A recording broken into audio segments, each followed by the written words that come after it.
Première lettre à Timothée. Timothée, chapitre 1. Moi, Paul, je suis apôtre du Christ Jésus, parce que Dieu notre Sauveur et le Christ Jésus notre espérance m'en ont donné l'ordre. Timothée, c'est à toi que j'écris, toi qui es pour moi un vrai fils dans la foi. Que Dieu le Père et le Christ Jésus notre Seigneur te bénissent, qu'ils te montrent leur amour et te donnent la paix. Comme je te l'ai demandé en partant pour la Macédoine, reste à Éphèse. Là-bas, certains chrétiens enseignent des erreurs. Interdis-leur de faire cela. Qu'ils abandonnent les histoires fausses et les longues listes d'ancêtres. Cela soulève seulement des questions inutiles et ne sert pas le projet de Dieu, connu par la foi.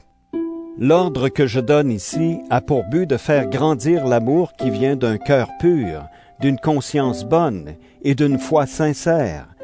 Certains ont quitté ce chemin. Ils se sont perdus dans des discussions qui ne mènent à rien.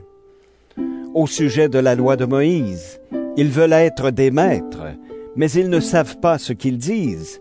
Ils ne connaissent pas ce qu'ils affirment avec tant de force. Oui, nous le savons, la loi de Moïse est bonne, si on s'en sert comme il faut. Comprenons une chose. La loi n'est pas faite pour ceux qui sont fidèles à Dieu. Elle est faite pour ceux qui refusent d'obéir, pour les révoltés, pour les méchants et pour les pécheurs. La loi est pour ceux qui ne respectent pas Dieu ni les choses de Dieu, pour ceux qui tuent leur père ou leur mère, pour les assassins. La loi est pour les gens qui ont une vie immorale, pour les hommes qui couchent avec des jeunes gens, pour les marchands d'esclaves. La loi est aussi pour les menteurs et ceux qui font des serments faux. Elle est pour tous ceux qui agissent, d'une façon ou d'une autre, contre l'enseignement juste. Cet enseignement se trouve dans la bonne nouvelle qui fait connaître le Dieu plein de gloire. Dieu, qui veut notre bonheur, m'a confié cette bonne nouvelle. Je remercie le Christ Jésus, notre Seigneur. Il m'a jugé digne de confiance en me prenant à son service, et il m'a donné la force nécessaire. Pourtant, avant, je l'avais insulté, je l'avais fait souffrir, j'avais été violent. Mais Dieu a eu pitié de moi. J'agissais ainsi sans savoir ce que je faisais. En effet, je ne croyais pas au Christ, mais la bonté de notre Seigneur pour moi a été immense. J'ai reçu la foi et aussi l'amour qui vient du Christ Jésus. Voici une parole sûre, qui mérite d'être acceptée par tous.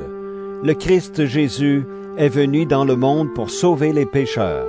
Et moi, je suis le premier des pécheurs. Mais Dieu a eu pitié de moi. Alors le Christ Jésus a pu montrer toute sa patience pour moi, le premier des pécheurs. C'est un exemple pour ceux qui croiront en lui et qui recevront la vie avec Dieu pour toujours. Que tout le monde honore Dieu et lui rende gloire pour toujours. Il est le roi qui vit sans fin, qui ne meurt pas, que personne ne voit, le Dieu unique. Amen.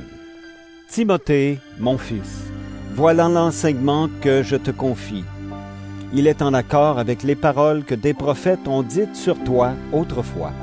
Ces paroles te donneront du courage, et tu pourras mener le beau combat avec foi et avec une conscience bonne. Quelques-uns ont refusé d'écouter leur conscience, et ainsi ils ont perdu la foi. Parmi eux, il y a Hyménée et Alexandre. Je les ai livrés à Satan. Ainsi, ils apprendront à ne plus insulter Dieu.